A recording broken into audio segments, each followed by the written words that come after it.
In the heart of the West Texas desert, where the wind whispers secrets through mesquite bushes, Haley Carter, a 42-year-old former pilot, sat alone on her porch.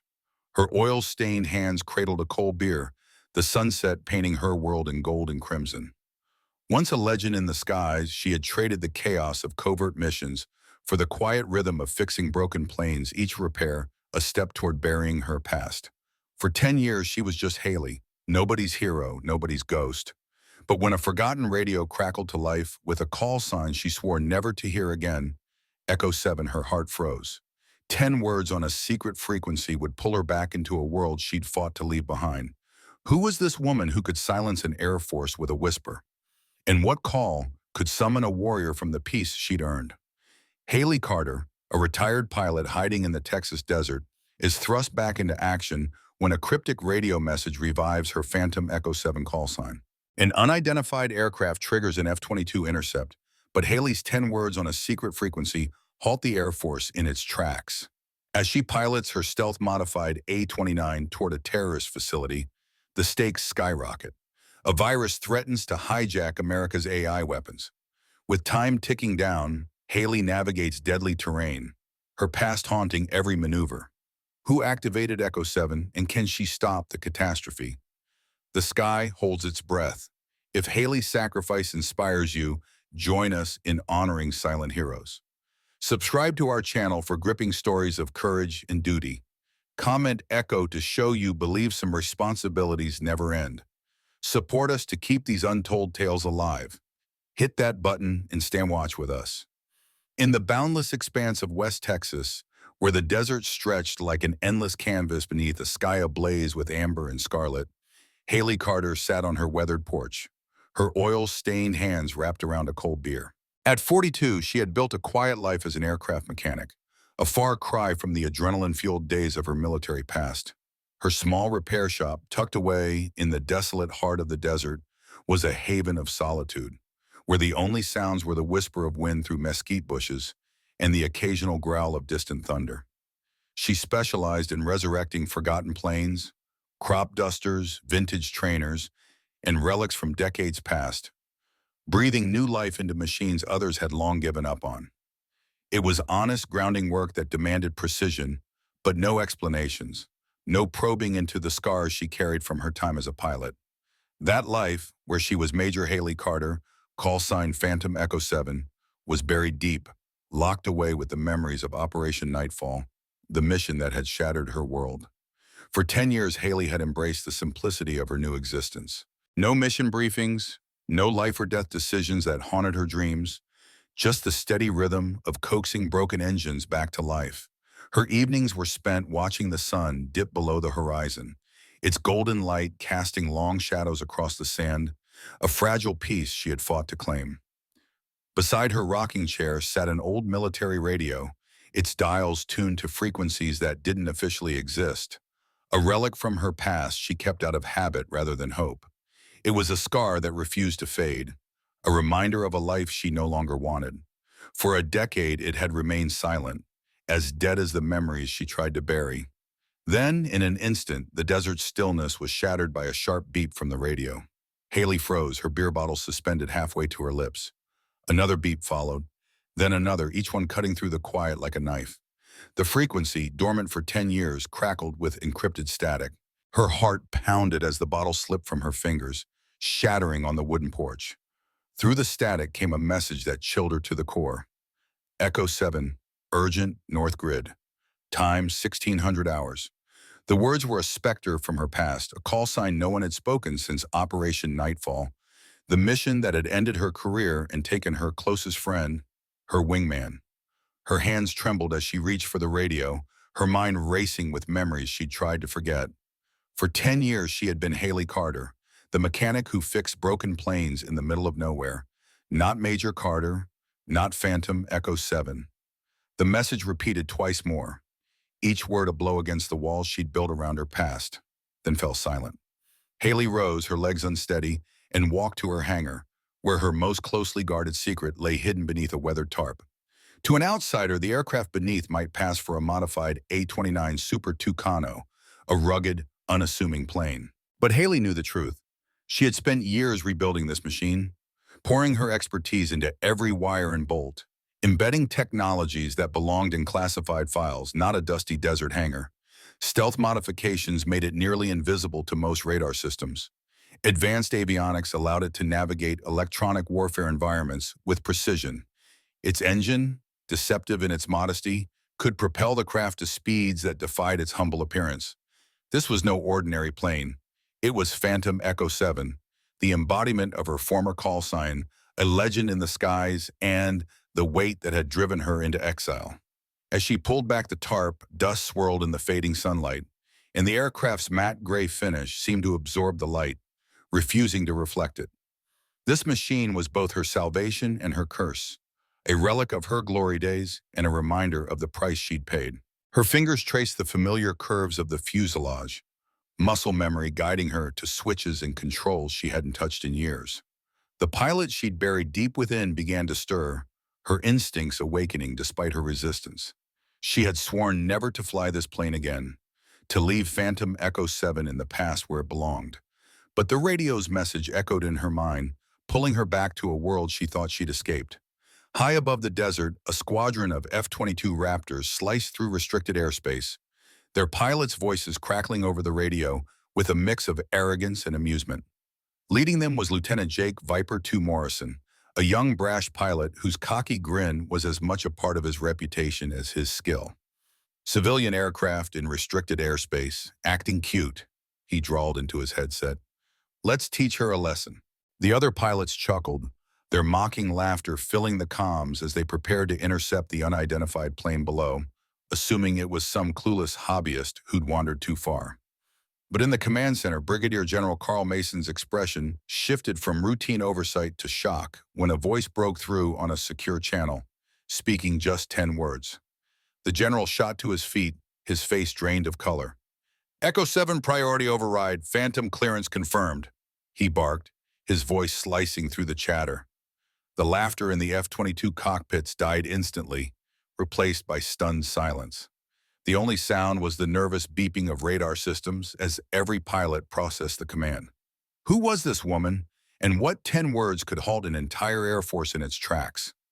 Back in the hangar, Haley's mind churned with memories of Operation Nightfall, the mission that had changed everything. She thought of Danny Williams, her maintenance chief, and the nephew of her lost wingman, whose presence in her shop was both a comfort and a constant reminder of her guilt. She thought of Flight Leader Reynolds, now leading the F-22 squadron above, a man bound by protocol but unaware of the storm he was about to encounter. And she thought of the aircraft beneath her hands, a machine that had once made her a legend and now called her back to a life she'd sworn to leave behind. As she climbed into the cockpit, her heart heavy with dread and resolve, Haley knew one thing. The desert's peace was gone, and Phantom Echo7 was about to take flight once more. In the vast, sun-scorched expanse of West Texas, Haley Carter, once known as Phantom Echo7, had traded the cockpit for a wrench, her days now filled with the hum of aircraft maintenance rather than the roar of engines. But the past, like a restless spirit, refused to stay buried. The call had come, sharp and undeniable, pulling her back to a world she thought she'd left behind. At 30,000 feet, an unidentified aircraft pierced restricted training airspace, its peculiar signature tripping alarms across military installations.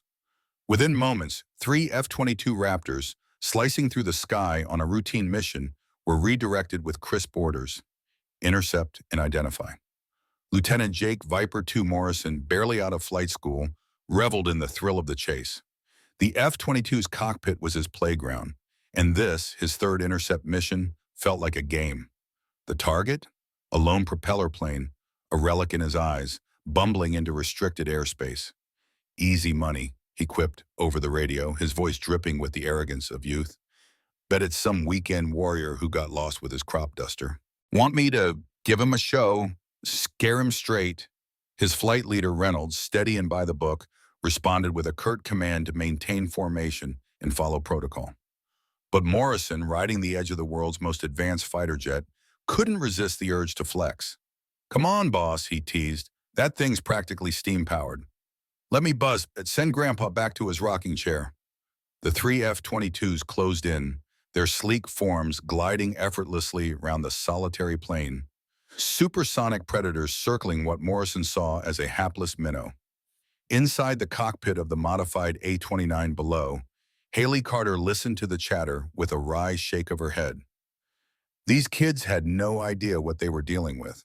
Her aircraft, unassuming at a glance, thrummed with capabilities that could humble their multi-million-dollar machines under the right conditions.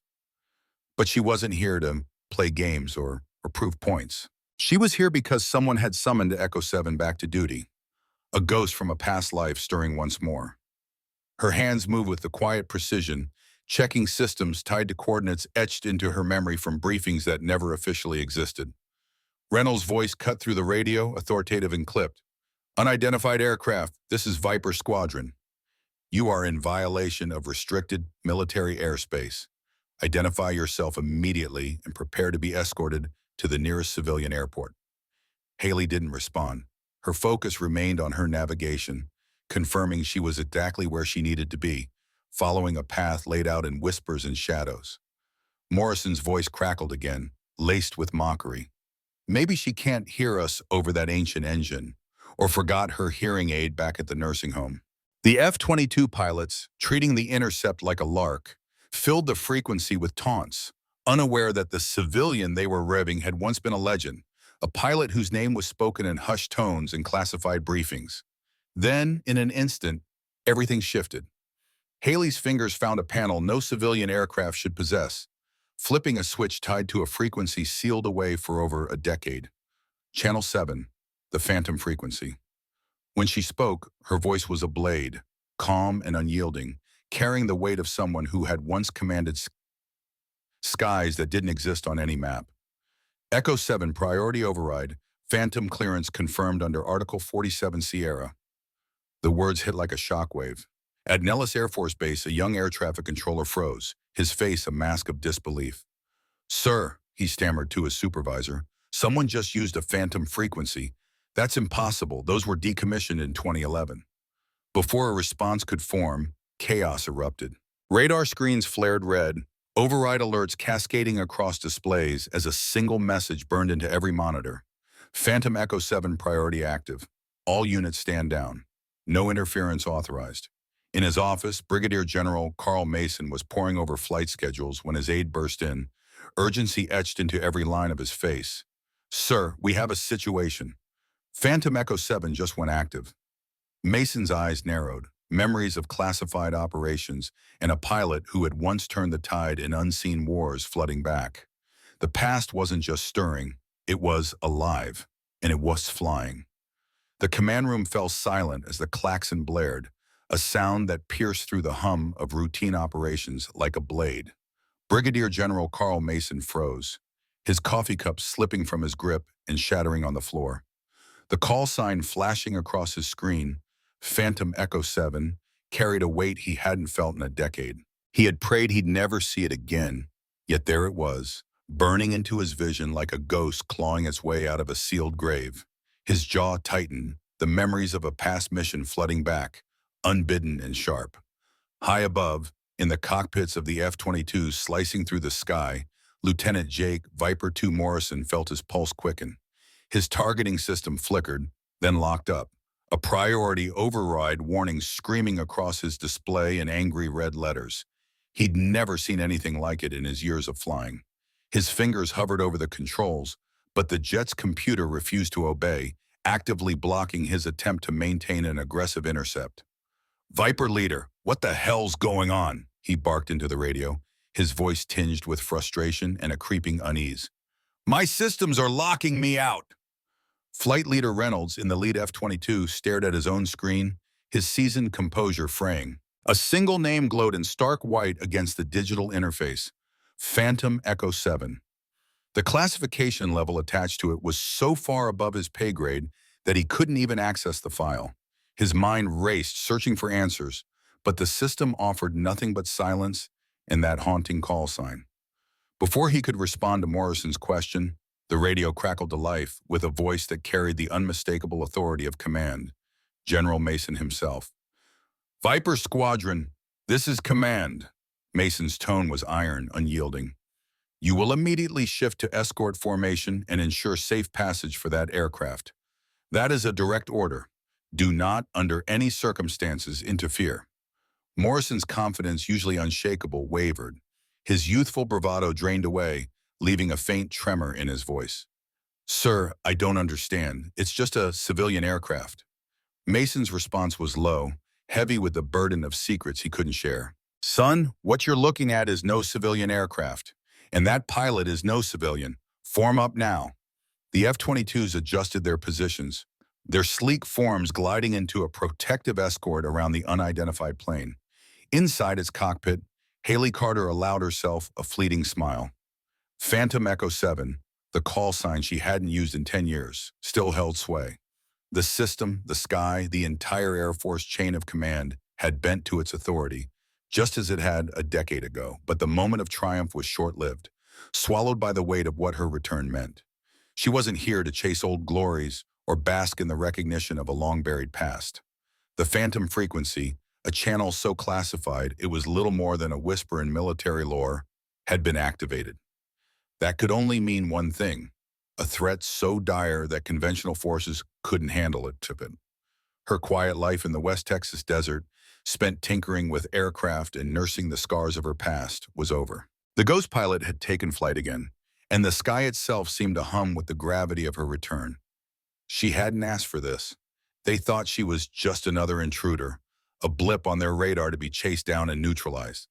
They had no idea she was answering a call only she could hear, a summons rooted in a past she'd tried to leave behind, pulling her back into a present where lives hung in the balance. 40 minutes later, Haley's aircraft descended toward a remote airstrip, a ribbon of asphalt hidden in a valley cradled between two jagged desert mountains. The runway was a masterclass in concealment, its existence erased from civilian maps and obscured from even the most prying satellite eyes. Only those who knew exactly where to look could find it. As her engines powered down, a plume of dust rose from the tarmac, stirred by the arrival of her plane. At the far end of the strip, a lone, weathered Jeep waited, its paint chipped and faded by years of desert sun. A figure stepped out from the driver's seat, his silhouette unmistakable despite the passage of time. Brigadier General Carl Mason had aged since Haley last saw him. His hair, once streaked with gray, was now fully silver, and deep lines etched his face, mapping out years of hard decisions. But his eyes hadn't changed. They still burned with the sharp, calculating intelligence that had made him a legend in special operations. He stood by the Jeep, waiting as Haley approached, her boots kicking up small clouds of dust. Neither spoke until she was close enough for their words to stay private, shielded by the vast emptiness of the desert. 10 years, Mason said, his voice low, almost reverent. I wasn't sure you'd come. Haley's expression was guarded, her eyes searching his for answers. I wasn't sure I would either. But here we are. Mason gestured toward the Jeep, his movements brisk despite the weight of the moment. We need to move. There's something you need to see. As they drove deeper into the valley, the rugged terrain swallowing the last traces of the airstrip behind them, Mason began to explain. His voice was steady, but Haley could hear the undercurrent of urgency. 3 days ago, a terrorist group calling themselves the Digital Liberation Front breached Groom Lake Research Facility. They didn't take anything physical, no weapons, no hardware. Instead, they uploaded a virus into our most classified AI weapon systems. Haley's brow furrowed, her mind racing. Groom Lake was a fortress, its security measures bordering on paranoid. How could they even get in? She asked, her voice sharp with disbelief. Mason's jaw tightened, his hands gripping the steering wheel a little harder.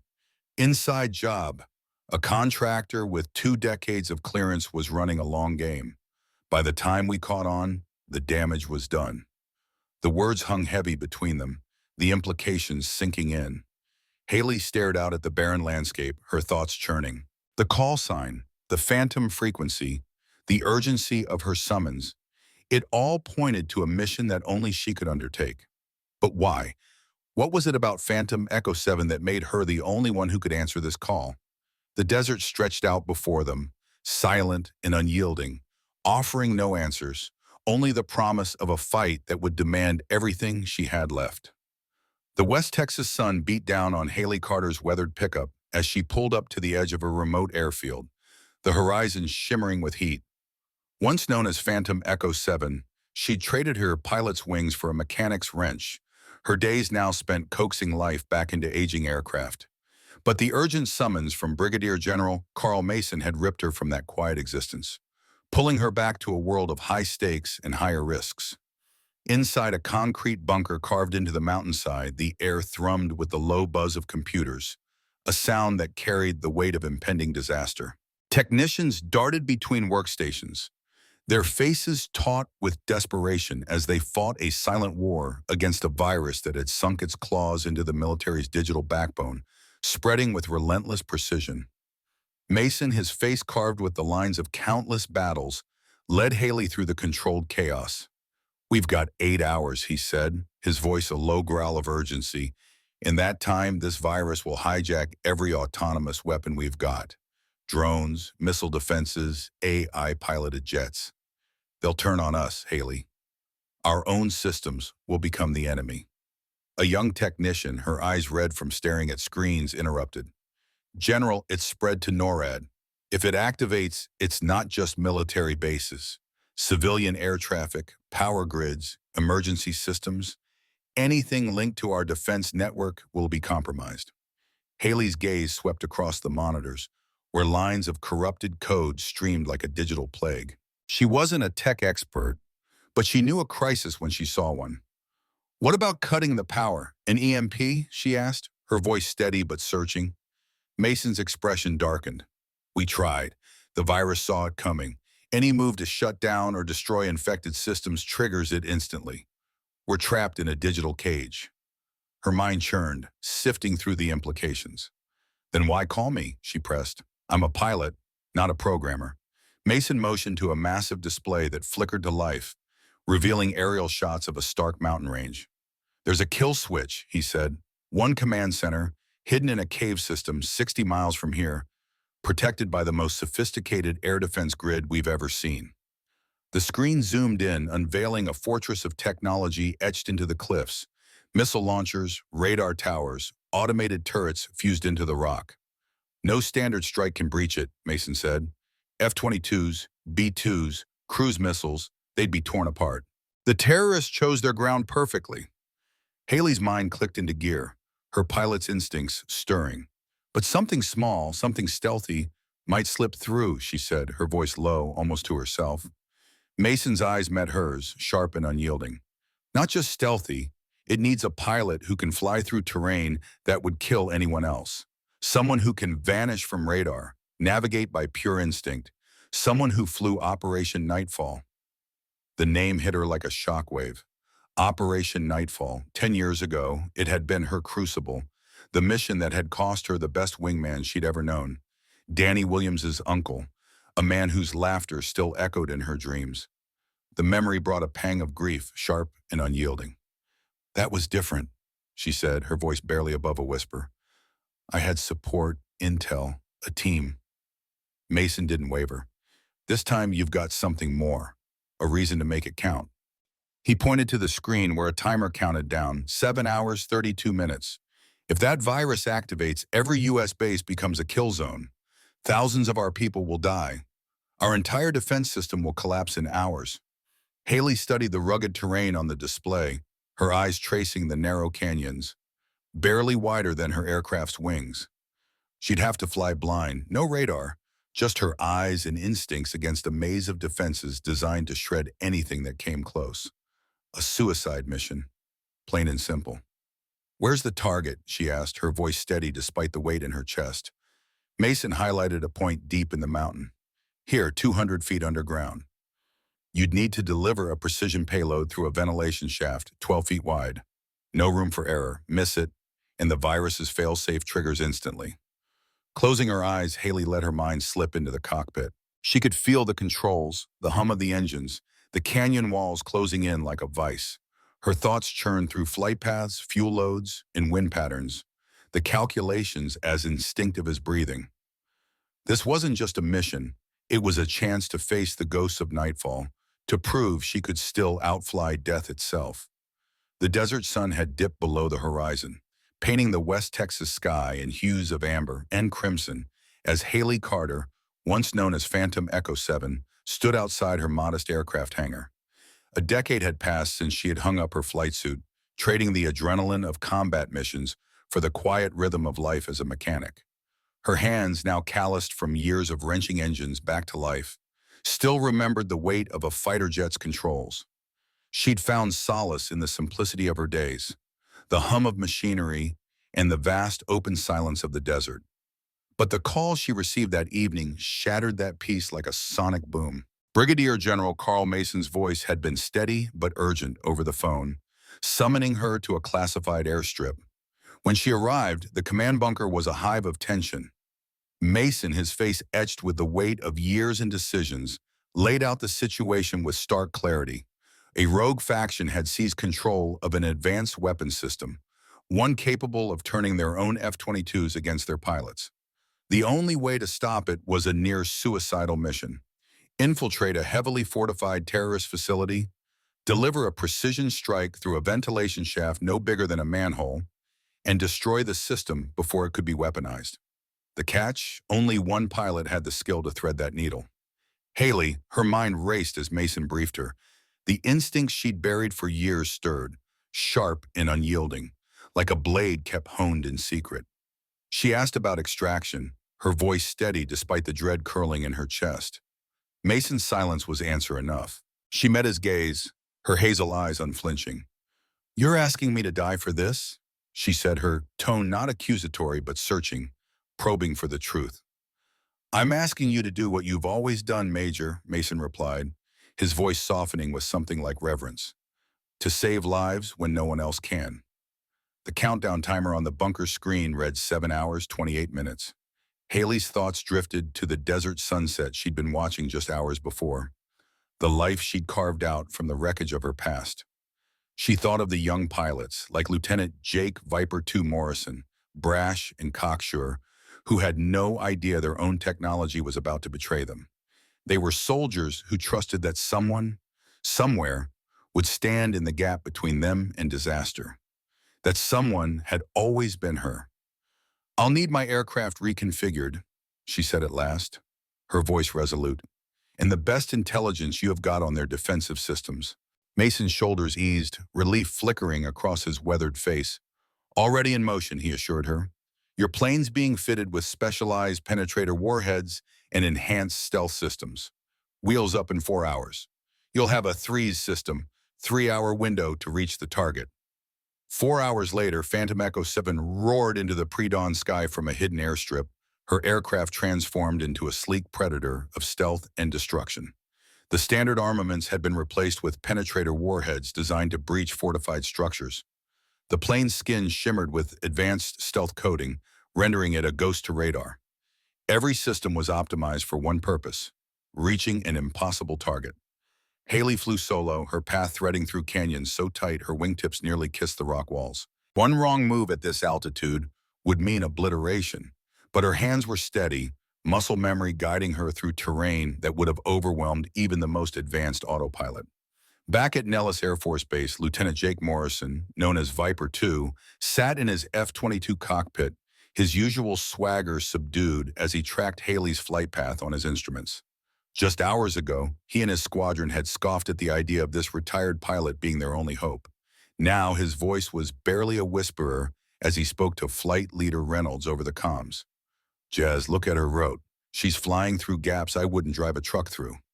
Reynolds, watching the same display, shook his head in quiet awe. "Viper II, what you're seeing is why they called her Phantom. She doesn't just fly, she becomes the aircraft." In the command bunker, the countdown timer showed 2 hours remaining as Haley approached the outer perimeter of the terrorist facility. Surface-to-air missiles locked onto her, but her modified jets slipped through their detection grids like a shadow through fog. General Mason stood among the technicians, their breaths held as they watched her navigate the labyrinth of defenses. The facility's grid was a masterpiece of lethal engineering, yet Haley wove through it with an almost supernatural precision. "How is she doing this?" a young officer whispered, his eyes glued to the command center's screens. Mason's voice was heavy with pride and grief. "Because she's the best pilot who ever lived. and because she knows this is her shot to make things right. Inside her cockpit, Haley felt an unexpected calm. For a decade, the ghost of Operation Nightfall had haunted her. The mission where her call had led to the death of her wingman, Danny Williams' uncle. The guilt had been a weight she carried in silence, even as she rebuilt engines and her life in the desert. Now, as the ventilation shaft came into view, a 12-foot opening that looked like a pinhole against the mountainside, she felt the scales tipping toward redemption. At her speed, there'd be one chance to deliver the payload. Echo 7 to command, she radioed, her voice steady as steel. Target acquired, beginning final approach. The radio crackled to life in the dimly lit cockpit, and Brigadier General Carl Mason's voice cut through the static with a tone heavy with resolve. Confirmed, Echo 7. Godspeed, Major. Haley Carter, call sign Phantom Echo 7, gripped the controls of her aircraft, her heart steady despite the weight of the moment. The West Texas mechanic, once a revered military pilot, had been pulled from her quiet life of fixing planes in a dusty hangar for this one final impossible mission. As she aligned her aircraft for the attack run, her mind drifted, not to the danger ahead, but to the young pilots back at base. Lieutenant Jake Viper II Morrison and his F-22 squadron, brash and full of themselves, had learned a lesson in humility that night. They'd come to see that legends weren't just stories, they were people, like her, who carried the weight of the skies on their shoulders. The targeting system beeped, locking onto the ventilation shaft buried deep in the mountain. Red warning lights flashed across her dashboard as the enemy facility's defenses finally registered her approach, their sensors waking too late to stop her. Haley's jaw tightened. She was already committed, her aircraft slicing through the air with lethal precision. In that fleeting moment, her thoughts turned to Danny Williams, the maintenance chief who'd become like family. He was the nephew of her wingman, lost years ago in the chaos of Operation Nightfall. "This is for you, Danny," she whispered, her voice barely audible over the hum of the engines. With a steady hand, she released the penetrator warheads. They streaked toward the target, vanishing into the narrow shaft with surgical accuracy. 12 seconds later, a muffled rumble confirmed the destruction of the underground command center. The virus control systems, a threat that could have crippled every military network in the country, were gone. The countdown timer froze. Her weapon systems blinked back to safe mode. The crisis was over. But for Haley, there was no turning back. The mission had always been a one-way ticket, its parameters etched into her mind from the moment General Mason summoned her. As her aircraft melted into the soft glow of the dawn, she felt no fear, only a quiet acceptance. Back in the command bunker, General Mason stood rigid, his eyes fixed on the fading radar blip. Around him, every officer and technician rose to their feet, their hands snapping to salute. They honored a ghost, a woman who just saved the world and asked for nothing in return. 6 months later, Lieutenant Jake Morrison stood in a briefing room at Nellis Air Force Base, facing a group of fresh-faced pilots straight out of flight school. The arrogance in their eyes mirrored the cockiness he had once worn like a badge. Behind him, a photograph hung on the wall, one that, by all official accounts, shouldn't exist. It showed a woman in pilot gear, standing beside an aircraft the government swore never flew. Morrison cleared his throat, his voice steady but laced with reverence. "Before you start thinking you've got this flying thing figured out," he began, "let me tell you about the pilot who showed me what it really means to be in that cockpit." The room shifted, the new pilots leaning forward, their smirks fading. Her name was Major Haley Carter, call sign Phantom Echo 7. For a decade, she lived out in the desert, wrench in hand, fixing planes and keeping to herself. Most folks who crossed her path probably thought she was just another mechanic scraping by. He clicked to the next slide, revealing radar tracks from that fateful night 6 months ago. But when this country faced a threat no one else could stop, she answered a call that was never supposed to happen. She saved every military base in America, and not a soul outside this room will ever know her name. The room fell silent.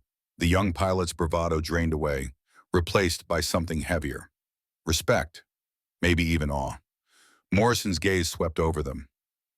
"That F-22 you're so proud to fly? It's a marvel, sure, but a machine doesn't make a pilot. Character does. Dedication does. The grit to do what's needed when the whole world's counting on you." A young pilot raised a tentative hand. Sir, why isn't she in any history books? Why doesn't the world know what she did? Morrison's smile was tinged with sadness. Because the truest warriors don't fight for medals or headlines. They fight because it's right. They carry the weight so the rest of us can sleep soundly. They fade into legends so the world stays safe. His words hung in the air, sinking into the hearts of the recruits. He scanned their faces now stripped of arrogance and felt a flicker of hope. Every time you strap into that cockpit, remember you're following in the shadow of ghosts. Pilots who flew missions that never happened, who protected people who will never know they were in danger, who made sacrifices no one will ever thank them for. The briefing ended, but Morrison's words lingered like a quiet echo. That afternoon, the new pilots approached their F-22s with a different mindset. They double-checked their systems with care, flew with sharper focus, and carried their duties with a newfound reverence. In a nearby hangar, Danny Williams worked on an F-22 engine, his hands steady as he tightened bolts. He didn't know his uncle had once flown beside the legend of Phantom Echo7, but the stories he'd heard about her filled him with quiet pride. He kept the planes flying, just as she once had. The world spun on, oblivious to the woman who'd chosen silence over glory. But in the ready rooms and maintenance bays, among those who understood the cost of service, Haley Carter's story lived on. Her courage wasn't the kind that demanded applause. It was the kind that stood watch in the dark, ensuring the world never knew how close it came to falling.